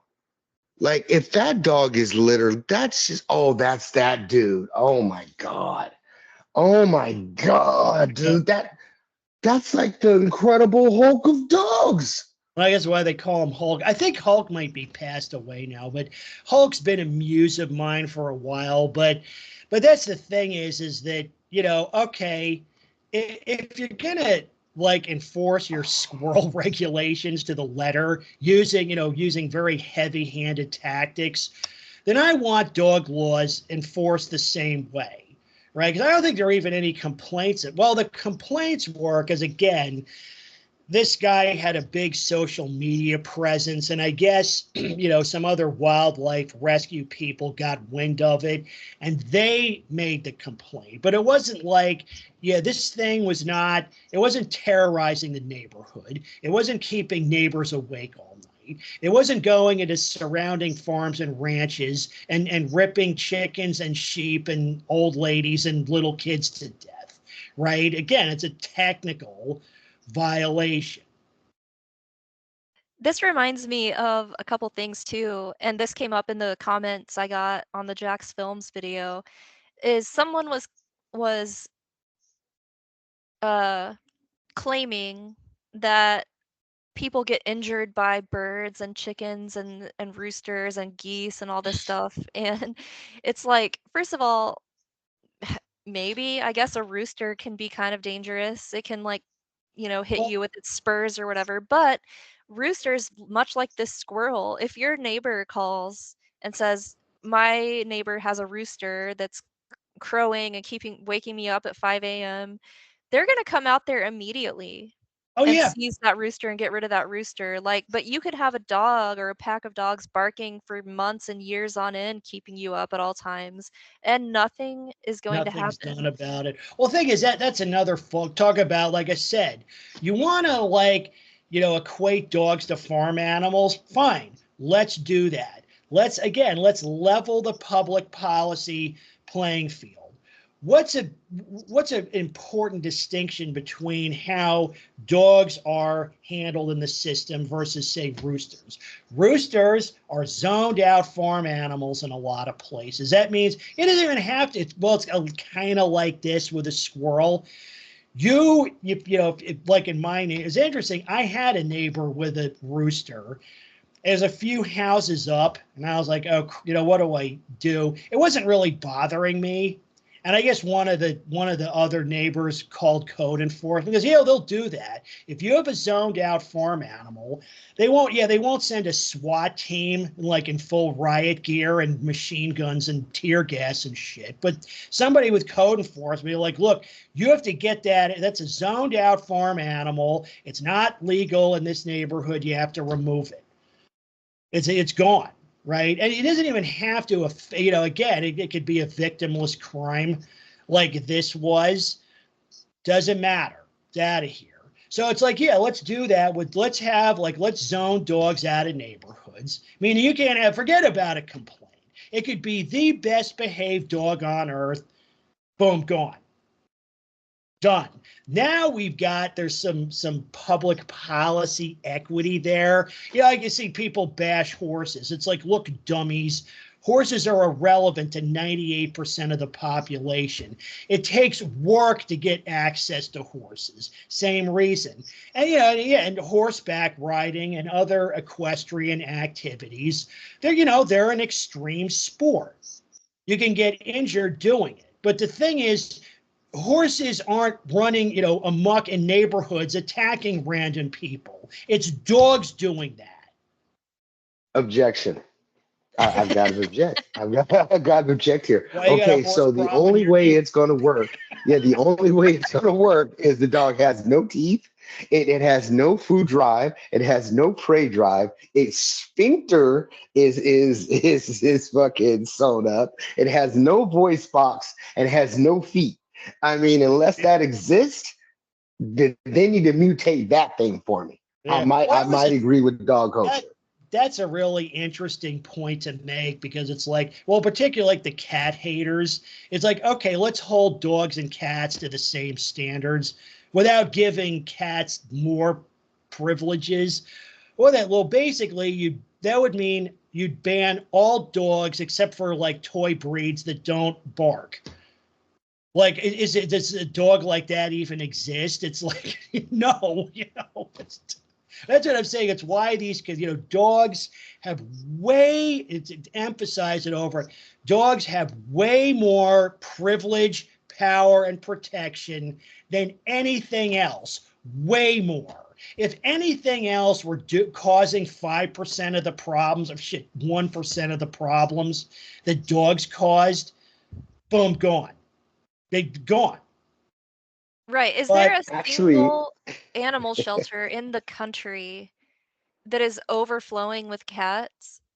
Is there even one example of that? no. Well, I No, think I don't think I've so. looked. I've tried to look in some of the major cities. I got bored and I started looking at all the major cities because a girlfriend of mine was giving me shit about my dog hate. And so I looked up in her local area and I said, well, wait a minute, if dogs are so wonderful, then why in your particular area, I think the shelter rate it's at 136% now. I just checked, but it was at 156% capacity over. I'm like, hold on a second. If dogs are loved so much, why are they like so highest capacity at the dog shelter? She said it was because they were over. People got that when the pandemic dogs, everybody got dogs during the pandemic. I said, really? I said, then that many people got rid of them too? I said, all over the country? And then I started naming different cities. Oh, she got pissed off. I haven't heard from her since. Well, yeah, I mean, that's an interesting, but of course, why do those people get dogs in the first place? Well, because dog nutters promote the notion that a dog is this totally carefree best friend. It's not, the dog won't do anything except make your life better, which is patently false, right? Like dogs give unconditional love. Now there's all kinds of, even if you could argue, okay, the dog perhaps has some affection for the owner, still you got all these downsides, which often are, you know, Food motivation. are dumped in the laps or projected onto others. That may be the other reason they got rid of them, because they got sick of the neighbors complaining about the damn thing. That brings up another kind of interesting point that is a comment I got several times. These claims that dogs have health benefits, right? They lower your stress, they lower cortisol, they whatever, lower your blood pressure is a claim that I hear. Well, another comment in that same thread talking about how dogs are good for your health was saying that my neighbor, who has way too many dogs and is involved in these like dog rescues, and I've seen laying face down on her driveways, like does not seem to be like she's I'm gonna get accused. I'm not trying to body shame anyone here or like whatever, but like obesity, right, is associated with a lot of negative health conditions like hypertension, high blood pressure, and other issues. Okay, so she, according to dog nutters, should be experiencing maybe even increased health benefits because she has so many dogs that they should all be lowering her stress and like improving her health.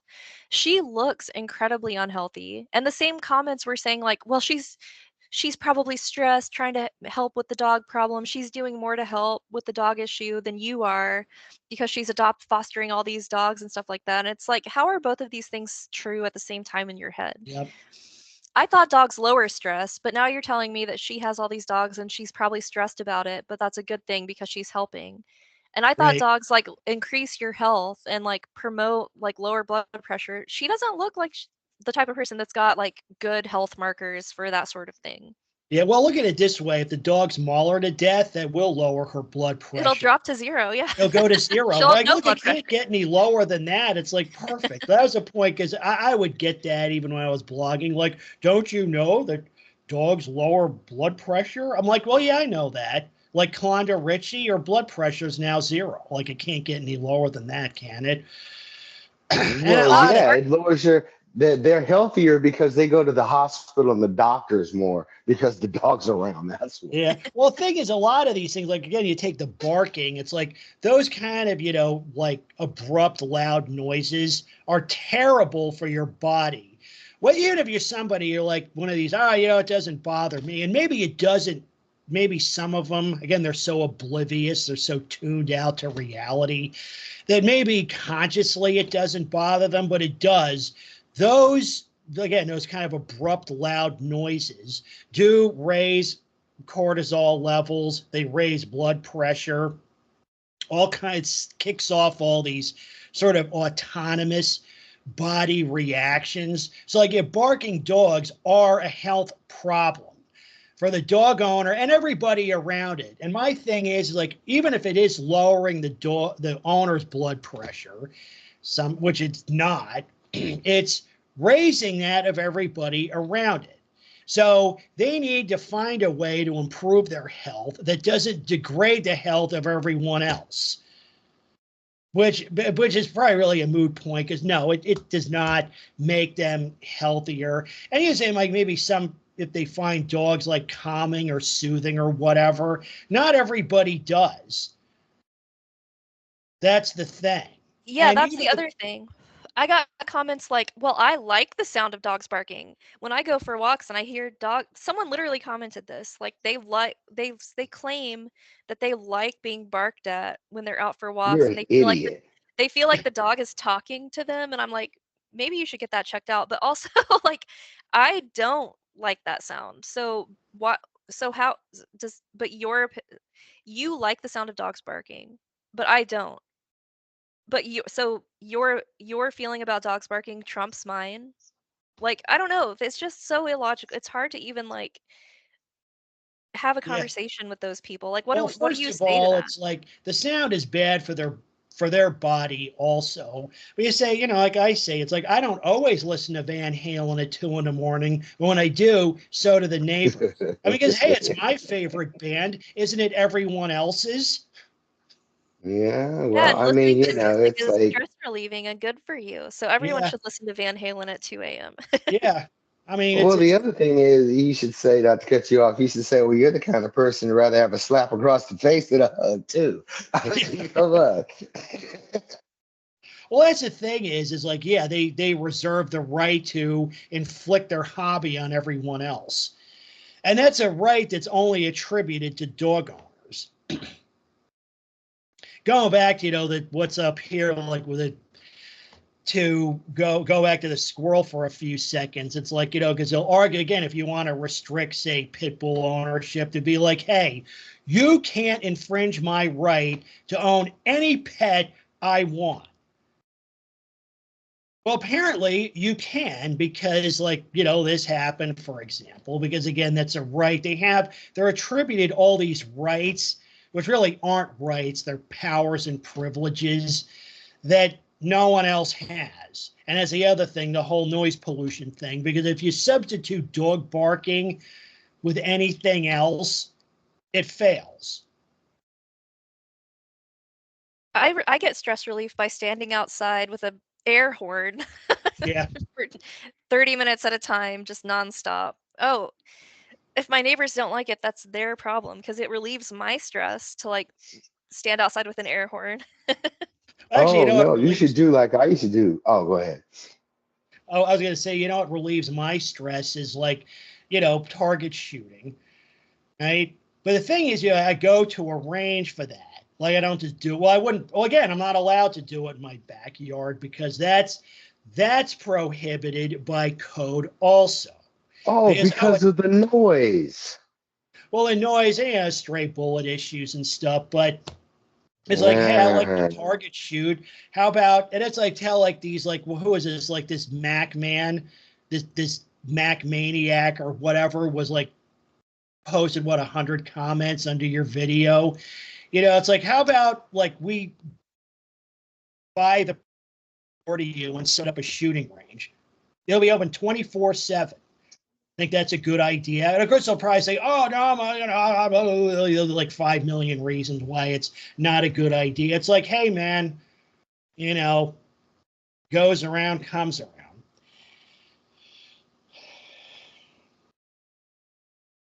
Anyway, I think I'm going to wrap it up, folks. But did either of you have any closing thoughts or comments on this, or perhaps? Well, I'll add some ideas for next time. I think we need to do a haters ball. We need to do the mock interview with the dog hater. That'll be like pretty funny.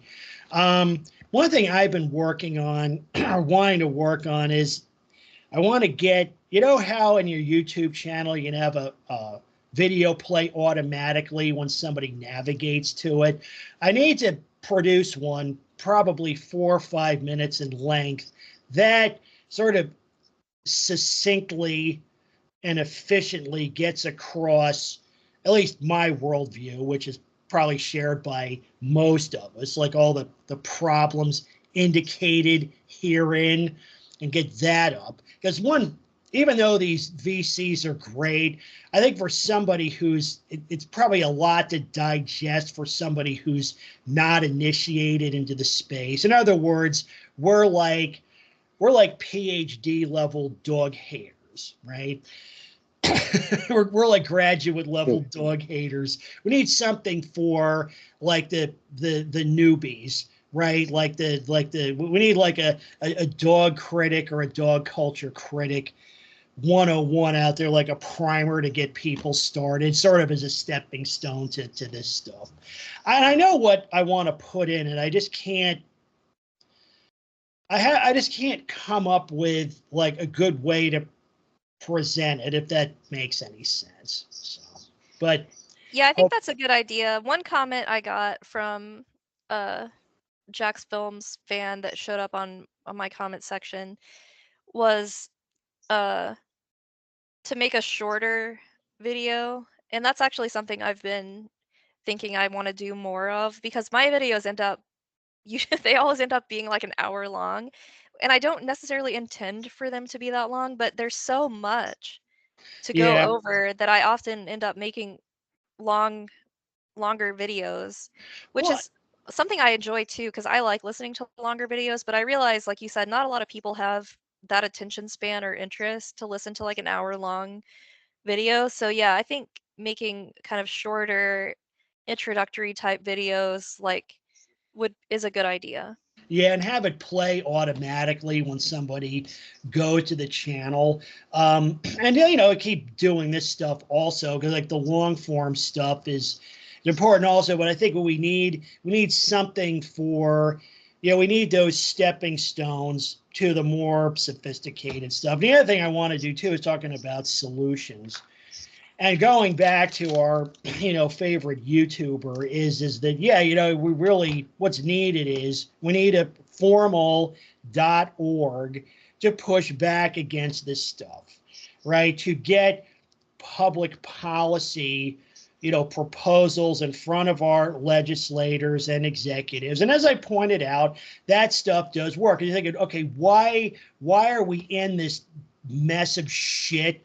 And it's, because, it's all one-sided, right? Our opposition controls a political narrative, and that needs to change. But part of the problem is, that's to get involved with that, one has to expose themselves a little bit. And then you have these, stunts like, again, our Judas, who, feels the need to, dox and, attack anybody who doesn't share whatever, like, crazy ass worldview he has. And that, it kind of scares people off, because it's a very, at least currently, it's a very politically incorrect space. But the white pill is, I see that changing. So maybe we're not quite there yet, like with a .org, but hopefully we will be so, perhaps, as soon as next year. Again, like we said, a lot of us don't have the time to invest in this. We can find people, maybe someone who's retired early or somebody even looking for a job, because, these .org, you look at them, I mean, they have paid workers and representatives. That might even be a job opportunity for somebody. So there's that to think about also. They'll say, don't you have anything better to do? It's like, no, it's my job, dummy.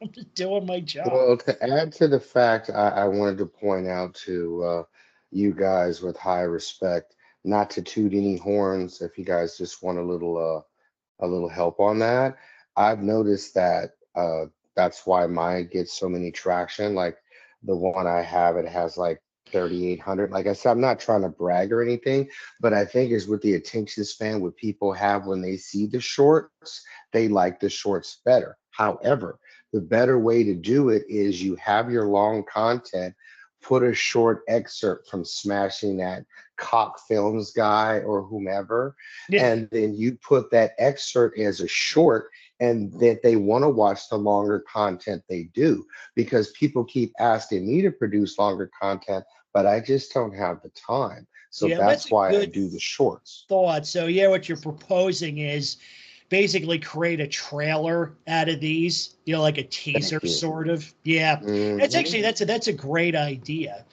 You know, because I could watch that, and if it's something, you know, and I've been thinking about doing, well, actually what I want to do is like a greatest hits, you know, basically of like snarks and jokes and the like. But that's a great idea. It's like do like a 30 to 60-second trailer basically of, again, and there's level of effort with that because I usually go through this anyway. So I could, you know, snip out a few pithy, they like do like with movies, right? And some of these movies, it's like it's a comedy. Basically, every good joke is shown in the 60-second trailer, but it still gets people to watch it. So yeah, it's a great idea. That's yeah. I may do that. Actually, I will do that. Yeah, I've done a couple recently. Out of a couple of my longer videos, you can just click like remix and choose like a 60-second clip of it, and create a short. So, and I think that's one of the reasons Kanan's channel is so successful, is that most of his videos are like 10 minutes or less. Yeah. And that's And he the has a big really high thing. production quality. He does great work. That Very too, good. yeah. Yeah. And but I think too that the long form stuff is important also because to really, particularly, you know, if we're planning something or, you know, exploring an idea, because you look at podcasts, as what people tell me, I get compliments. They say, yeah, I listen to yours like their podcast, like I would listen to Rogan or Sam Harris or one of those people, right? It's a, you know, it's a long form, you know, podcast perhaps. But again, it's like graduate level hating, you know, we need and like I said, Mr. J, your idea for like the teasers or the trailers is an excellent one. I would pursue that. And even if that's all they watch, like fine, I guess, you know. Yeah, but at least it's getting it out there, and the pounds, like I've been putting pound dogs on there, and that's been reaching a lot of people, and they'll be like, "Why is this getting in my feed?" Is because I want you to see it, jackass. It's We like, get come their on, you're gonna poke a bear? I'm gonna growl. we get their Dummy. stuff. That's the thing is they all talk about, like they say, you know, they claim that we are like really sensitive, but that's projecting. It's like nobody is more fragile than a dog nutter, right? They feel like, wah, I get this dog critic video in my feed. How can I go on? You Yeah, know, well, but you've got feelings, I've got facts, so we'll see what stacks up you'll see. in a court of law. Yeah. Yeah. All right. So yeah, we're at about 2 hours. So I think I'm going to close it out. But thanks to both of you for joining. Another really good segment. So again, this is Animal on Control. And as always, people first. Bye. Later, guys. Hey, be safe. Catch you later, man. Sure. Bye.